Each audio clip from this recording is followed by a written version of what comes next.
यार मैट्रिक तो हो गया, अब क्या करें? हाँ यार, मैं भी काफी कंफ्यूजन में हूं। सिर्फ 75% ही मार्क्स लाया हूं। इतने में क्या ही होगा।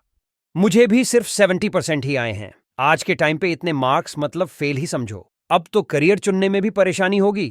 कोई कहता है साइंस ले लो तो कोई कॉमर्स। काश कोई गाइड करने वाला मिल जाता तो हम डिसाइड कर पाते। वही तो, इतने सारे अलग अलग फील्ड्स हैं और इंटरनेट के आने के बाद तो हजारों नए ऑप्शंस आ गए हैं। कंफ्यूजन और बढ़ गई है।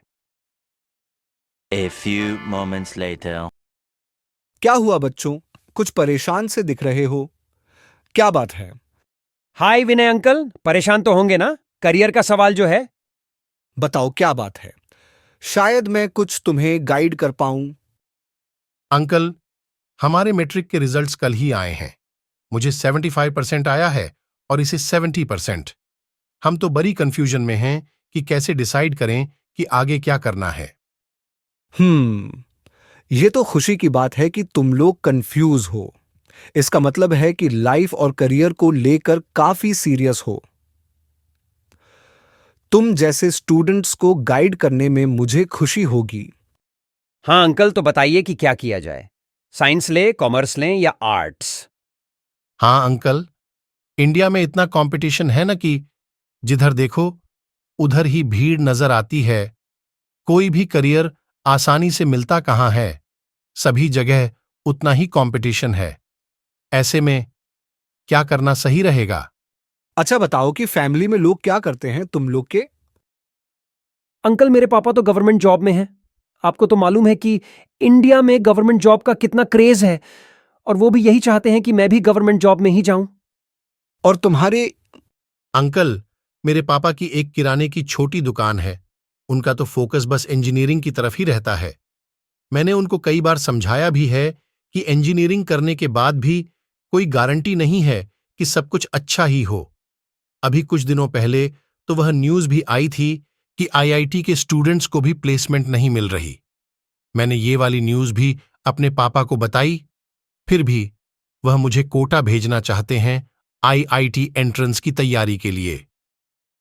बात तो सचमुच बहुत गंभीर है। अच्छा चलो ये बताओ कि तुम्हारी प्रेफरेंसेस क्या हैं? अंकल, हमें कुछ नहीं पता। हम तो इतने कंफ्यूज हैं कि ये तक डिसाइड नहीं कर पा रहे कि सब्जेक्ट कौन सा ले। करियर कहां से डिसाइड कर पाएंगे? ओके चलो बच्चों, आज मैं तुम्हें एक पर्सपेक्टिव देता हूं। अगर कुछ काम का हुआ तो तुम्हें डिसीजन लेने में हेल्प मिलेगी। ठीक है अंकल। देखो बच्चों, इंडिया में मेनली दो तरीके हैं करियर चुनने के। इनकम एट द सेंटर और सिक्योरिटी एट द सेंटर। तो जैसे जो लोग इंजीनियरिंग की तरफ जा रहे हैं ना, उन्होंने इनकम को केंद्र में रखा हुआ है। मतलब इंजीनियरिंग चुनने का मुख्य कारण है वह ज्यादा से ज्यादा पैसे कमाना चाहते हैं। क्या मतलब, इंजीनियरिंग और मेडिकल कॉलेज में जाने के लिए इतनी मारामारी सिर्फ इसलिए है क्योंकि पैकेज अच्छा है? मुझे हमेशा से लगता था कि ये इंटरेस्ट की बात है। 20% ऐसे बच्चे होंगे जो जेन्युइनली इंटरेस्टेड होंगे, पर ज्यादातर पैकेज देखकर ही आते हैं। वैसे इसमें बुरा भी क्या है? लाइफ में सबको कुछ ना कुछ तो करना ही है, तो क्यों ना कुछ ऐसा किया जाए जिसमें अच्छे पैसे मिले ताकि जिंदगी आराम से कटे। चलिए ठीक है अंकल, ये तो हुआ पहला तरीका। दूसरा क्या है? दूसरा तरीका है job security at the centre. आप देखो, इसके पीछे का लॉजिक समझो। तुम्हें तो मालूम ही है कि इंडिया वर्ल्ड से सबसे पॉपुलेटेड कंट्री है। इसका मतलब हुआ कि पैसे कमाना हो या करियर चुनना, हर जगह कंपटीशन फेस करना होगा। तो क्यों ना कुछ ऐसा किया जाए कि एक बार में ही लाइफ सेट हो जाए। अब देखो, जो इनकम को सेंटर में लेकर चल रहे हैं वो अच्छे पैकेज की तलाश में जॉब भी स्विच करते रहते हैं। मगर इसका दूसरा पहलू भी तो है। अगर बाजार में मंदी आई या कोरोना जैसा कुछ हुआ तो नौकरी जा सकती है और आप फिर से बेरोजगार भी हो सकते हो। तो जॉब सिक्योरिटी वाले ऐसी नौकरियां चुनते हैं जिसमें पैकेज तो रिलेटिवली काफी कम होता है, लेकिन जॉब सिक्योर जरूर होती है। उनका मानना है कि हमें रोज पिज्जा नहीं खाना, मगर जीवन भर दाल रोटी चलती रहे, इतना काफी है। मेनली गवर्नमेंट जॉब्स में ये फैसिलिटी मिलती है। अच्छा, तो अब समझा कि कोरोना में ऑफिस बंद होने के बाद भी मेरे पापा को सैलरी क्यों मिलती रही। अंकल, पर आपने नया कहाँ कुछ बताया। ये तो वही डिबेट है, सरकारी वर्सेस प्राइवेट वाली। क्या इससे हम डिसाइड कर पाएंगे कि हमें क्या करना चाहिए? देखो बच्चों, मैं यहां प्राइवेट बनाम सरकारी करने नहीं आया हूं। मैं ये बताने रहा हूं कि इसका बेसिस क्या है। मतलब अपने इंडिया में स्टूडेंट्स डिसीजन किन बेसिस पे लेते हैं। हाँ, यहां एक और बात है। कई पेरेंट्स के पास इतने रिसोर्सेज ही नहीं होते हैं कि वे अपने बच्चे को मनी या सिक्योरिटी को चुनने का ऑप्शन दे पाए। उनके बच्चों को गवर्नमेंट जॉब्स की ही तैयारी करनी पड़ती है, क्योंकि उनकी स्कूलिंग और कॉलेज इतनी अच्छी नहीं होती है कि वो अच्छे पैकेज वाले प्राइवेट सेक्टर जॉब्स के बारे में सोच पाए। मतलब उन्हें चाहे अनचाहे सिक्योरिटी की ओर जाना पड़ता है, और तभी इस तरह की न्यूज आती है कि 500 सीटों के लिए 1 लाख लोगों ने फॉर्म भरा। अंकल, आपने तो हमारा कंफ्यूजन और बढ़ा दिया। पहले तो हम बस इस कंफ्यूजन में थे कि साइंस ले या कॉमर्स, पर अब तो ये भी कंफ्यूजन हो गई कि मनी को सेंटर में रखें या जॉब सिक्योरिटी को। बच्चों, एक सीक्रेट बात बताऊं। बहुत सारे लोग ना कंफ्यूजन को बुरा मानते हैं, पर जानते हो, तुम कंफ्यूज हो इसका मतलब है कि तुम अपने करियर को लेकर सीरियस हो। जानते हो, आज जो सोचोगे ना, सालों बाद वो हासिल कर पाओगे। इसलिए करियर में जितना जल्दी कंफ्यूज होगे, उतनी जल्दी कोई एम डिसाइड कर पाओगे, और जितनी जल्दी लक्ष्य निर्धारित करोगे, उतनी जल्दी उस पर काम शुरू कर पाओगे। इसलिए आज की कंफ्यूजन व्यर्थ नहीं है। अच्छा अंकल, आपने मनी और सिक्योरिटी को सेंटर में रखने के बारे में तो बताया, पर हैं तो फिर भी ये दोनों जॉब्स ही हैं ना। क्या हम फ्रीडम को सेंटर में नहीं रख सकते? क्या ऐसा नहीं हो सकता कि हमारा दिन हमारे हिसाब से गुजरे और हम अपने मन मुताबिक काम कर पाए? ये हुई ना बात। देखा, कंफ्यूज हुए तभी तो ऐसे सोच पाए। वैसे तुम्हारे पापा की दुकान है ना, तो तुम्हारे पापा कहाँ किसी के पास नौकरी कर रहे हैं? क्या ये फ्रीडम नहीं है? नहीं अंकल, हालांकि वह किसी के पास नौकरी नहीं कर रहे, पर यह मनी एट द सेंटर वाला ही मामला है। एक दिन भी वह दुकान बंद नहीं रख सकते हैं, इसलिए चाहे अनचाहे यह नौकरी जैसा ही है। तो फिर तुम लोग किस फ्रीडम की बात कर रहे हो?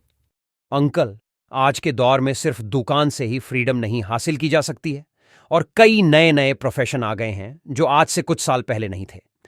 कितने ही स्टार्टअप्स भी तो इसीलिए खुले ना कि कोई उसके बारे में सोच रहा था। क्या हम ऐसा कुछ नहीं कर सकते? बच्चों, मैं समझ गया कि तुम लोग इस चर्चा को किस ओर ले जाना चाहते हो। तुम लोग चाहते हो कि मैं पैशन, एंटरप्रेन्योरशिप और फाइनेंशियल फ्रीडम जैसे फैंसी शब्दों की चर्चा करूं। जी अंकल, हम बस इतना चाहते हैं कि जैसे आपने मनी और जॉब सिक्योरिटी को सेंटर में रखा, वैसे ही आप एक बार फ्रीडम को भी सेंटर में रखकर देखिए। मेरे हिसाब से ये मनी एट द सेंटर वाली ही बात है, बस उसका तरीका थोड़ा अलग है। पर हां, इस ओर भी सोचा जा सकता है। एक बात कहूं बच्चों, ये बातें कभी भी सिर्फ कूल दिखने के लिए मत करना। उसकी अपनी स्ट्रगल है। देखो, जॉब में एक वेल डिफाइंड पाथ होता है सक्सेस का। जैसे तुम अच्छे कॉलेज से अच्छी प्लेसमेंट के साथ अच्छा पैकेज हासिल कर सकते हो, किसी बैंकिंग एग्जाम को क्लियर करके एक सरकारी बैंक में नौकरी हासिल कर सकते हो। लेकिन जब तुम फ्रीडम एट द सेंटर की बात करते हो, तो तुम्हें पाथ भी खुद बनाना होगा, और उस पे चलना भी खुद होगा। यह भी हो सकता है कि कई सालों की स्ट्रगल के बाद भी तुम्हारे हाथ कुछ न लगे। पर हां, अगर तुम वो पाथ खोज पाते हो और परसिस्टेंस के साथ उस पे चल पाते हो, तो हो सकता है कि कहीं पहुंच जाओ। अंकल, फाइनली ये तो बताइए कि निर्णय कैसे लें? देखो बच्चों, एक तरीका और भी है इस सबको देखने का, और वो है priorities driven decisions. Priority driven decisions? ये क्या है? इसमें तुम अपनी पर्सनैलिटी को सेंटर में रखकर अपनी लाइफ के डिसीजंस लेते हो। रुको, एक उदाहरण देता हूं। मेरा एक दोस्त है, उसने डिसीजंस लेने के लिए एक प्रायोरिटी लिस्ट बनाई अपनी पर्सनैलिटी के हिसाब से।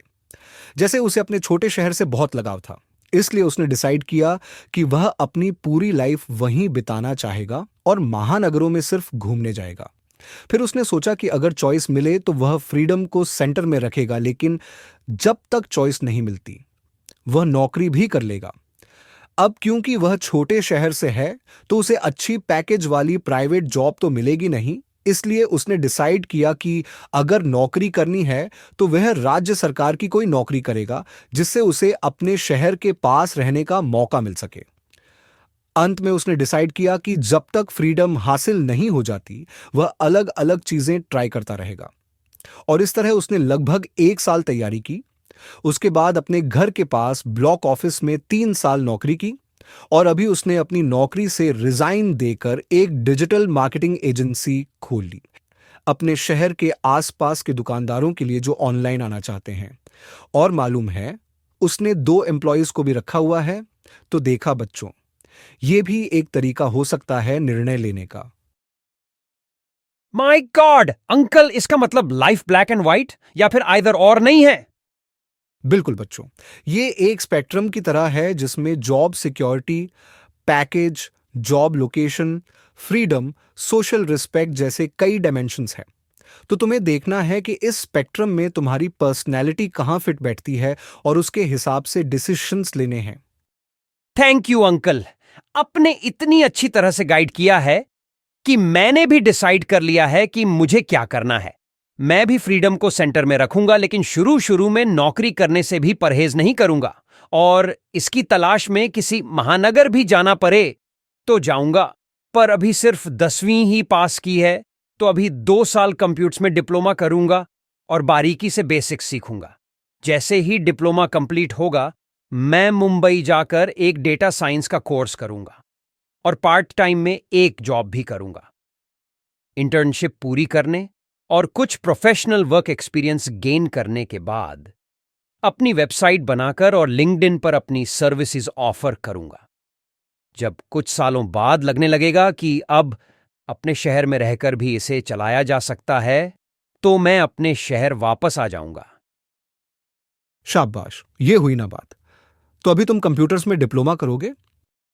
जी अंकल, मुझे एक बात अभी अभी सूझी। अब क्योंकि मैं कंप्यूटर्स में अपना करियर बनाने की सोच रहा हूं, तो क्यों ना कल से टाइपिंग क्लासेस ज्वाइन कर लूं। ये लगाया ना तुमने दिमाग। और तुम बताओ, तुमने कुछ डिसाइड किया या नहीं? मैं तो अपने पिता के बिजनेस को और बड़ा और ऑटोमेट करूंगा। इसके लिए मैं अपने पिता से बिजनेस सीखूंगा, इन्वेंट्री मैनेजमेंट, स्टोरेज, प्राइसिंग, सब कुछ। एक्चुअली मुझे लगता है कि मेरे लिए कॉमर्स सही रहेगा।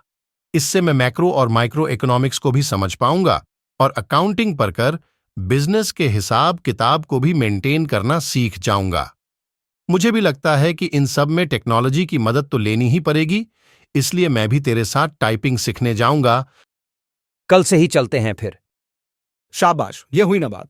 तो देखा दोस्तों, डिसीजन आइदर और में मत लीजिए, प्रायोरिटी बेस्ड डिसीजन लीजिए और उसमें अपने इंटरेस्ट को जरूर जगह दीजिए।